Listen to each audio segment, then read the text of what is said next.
Welcome to JBJS OrthoCorps. Listen as members of the ortho community, residents, surgeons, educators, staff, and patients share their stories about the experiences and people most important in their lives and the lessons they learned along the way.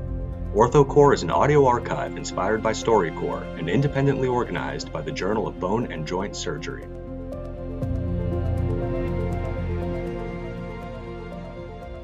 This is Marc Swiontkowski in Albuquerque, New Mexico, and we're at the 20th Century Orthopaedic Association meeting, and it's my pleasure to talk with Dick Lackman, one of the key members of the society. He and his wife Duran are really committed members and have provided a lot of leadership and energy to the society, and Dick's going to be talking about a mentor and somebody who got him involved in the 20th century. So, Dick, who are we talking about today?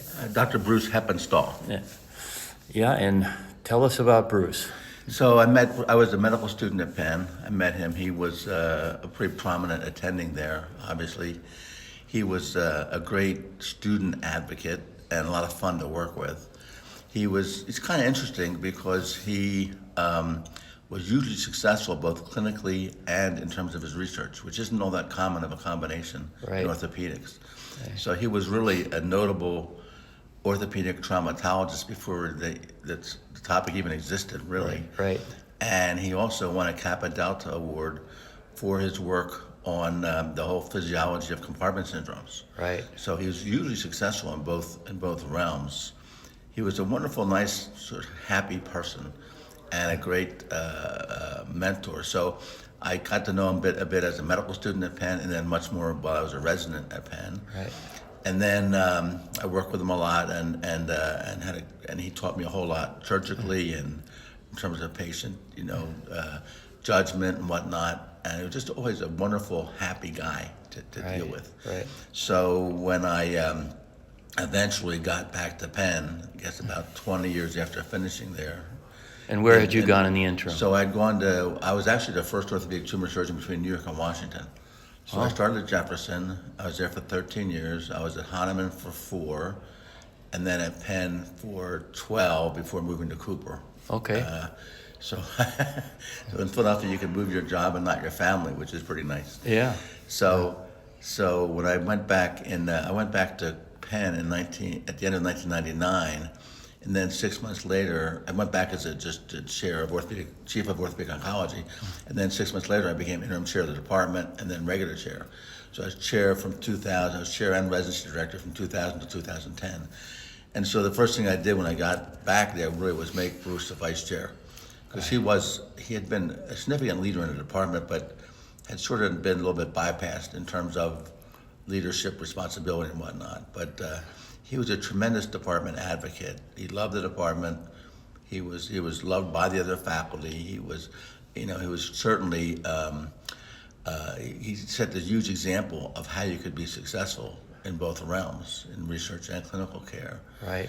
And so he was a very big aid to me as I took on the department, which was having a variety of problems at the time. Right. So the department, if I recall right, the chair was Carl Brighton, and it had been Brighton, and then he had left, and a fellow from Mayo had taken over, who I'm probably blanking on his name right this second, and that didn't work out well. And then they needed someone to go. Right. But a very research-intense department, if I recall. It was actually, but when Dr. Brighton left, the research wasn't there. So when Lou Soslowski, who's a PhD shoulder person. Right.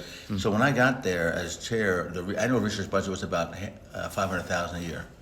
Wow. But 10 years later, it was about $5 million. Yeah. And that wasn't me. That was Lou Soslowski. Yeah.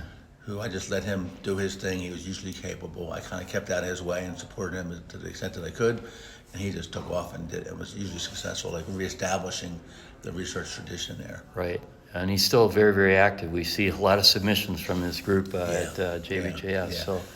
Yeah, and he mentored a lot of the other younger researchers right. who have been very successful. Right. Rob Malk, one of them. Right. So obviously Bruce was very important in your career development and as a person.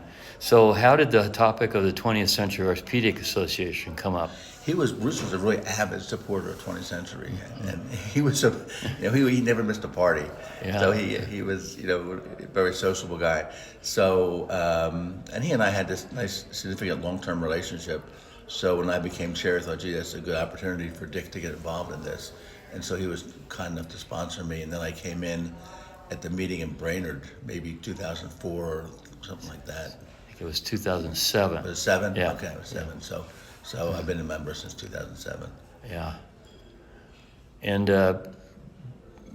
Bruce was pretty active in the 20th century. He was way active. Yeah. And then as he got older, he just had a hard time making the meetings and whatnot, and I think his health dwindled a bit, and then he sort of stepped out.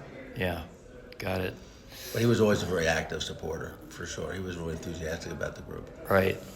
So I said earlier in the conversation that you and Duran have been hugely committed and put a lot of work into this association. So for those who are listening to this who may not know too much about this organization, why would you do that? I mean, you got a lot of opportunities for the use of your time. So Duran and I that's sort of how we move. We sort of jump in with 2 feet and do what we can do to help. And she was a big help to me as I was chair at Penn, and actually helped. She ran our appointments and promotions, and she was very facile in terms of a lot of administrative tasks. Yeah. And at the time, I guess Frank Keller was the president, and then John Purvis, and then so she started helping John Purvis, and she just sort of started taking on more and more responsibility. Right. I think it started out running the slides because they needed somebody to do that, and then it sort of burgeoned from there. So she did. It was about a half-time employee, as it turns out, really. Yeah.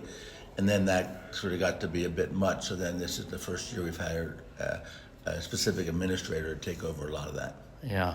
Well, she's great, extremely organized and very thorough, and really takes care of a lot of the details of this group, and it's greatly appreciated. So there are these ebbs and flows in this association. I remember maybe a decade ago there was lots of whining about there being too many shoulder surgeons, and not enough of this and not enough of that. So there seems to be a lot of musculoskeletal oncologists right now. There are, and not overwhelming, but I think that oncology is sort of a uniquely academic pursuit. Right. There's very few people outside of academics in oncology, and then there have been a fair number of people who have been very successful with as department chairs, society presidents, and whatnot. And I think that's just put these folks in a position to be potential members. Yeah, and great contributors.